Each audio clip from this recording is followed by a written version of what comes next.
একটা অপ্রিয় সত্য কথা আজকে বলি, যেটা আসলে অনেকেই বলবে না। বাংলাদেশের পাসপোর্ট হোল্ডার যারা আছেন, যারা বিদেশে ঘুরতে যান, তারা এই জিনিসটা অনেকে ফেস করেন। আর যারা যান না তারা হয়তো এটা বুঝতে পারবেন না যে বাংলাদেশের পাসপোর্ট দেখলে, আপনি যত দেশেই ঘুরেন না কেন এর আগে, বাংলাদেশের পাসপোর্ট দেখলেই তারা কেমন যেন একটা নাক ছিটকায়। কেন ছিটকায় এটা একটা প্রপার কারণ আছে। এটা অবশ্য আমাদের দেশের লোকজনেরই সমস্যা। যেমন বাংলাদেশের রাজনৈতিক যে প্রবলেমটা আছে, এটা আসলে বিশ্বের যারা উন্নত দেশ তাদের মধ্যে এই জিনিসটা নাই। হিংসা প্রতিহিংসা এটা রাজনীতির মধ্যে নাই।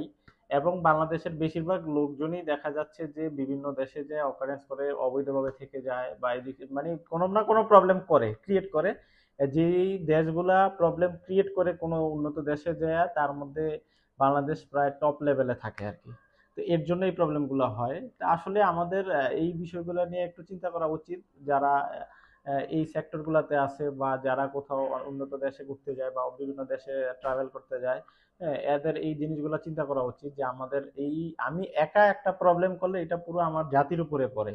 ঠিক আছে, এতে হয় কি, যারা রিয়েল ট্রাভেলার বা যারা সত্যিকারে ভ্রমণ করতে যায় তাদের জন্য অনেক প্রবলেম হয়। হ্যাঁ, যেমন সিম্পল কোনো দেশেও যদি ঘুরতে যায় তাও এই পাসপোর্ট হোল্ডারদের নিয়ে অনেক প্রবলেমে পড়তে হয় আর কি। তো বাংলাদেশের পাসপোর্টের মান আসলে অবশ্যই একটু উন্নত করা উচিত। আমাদের নিজেদেরই এতে দায় আছে। আমরা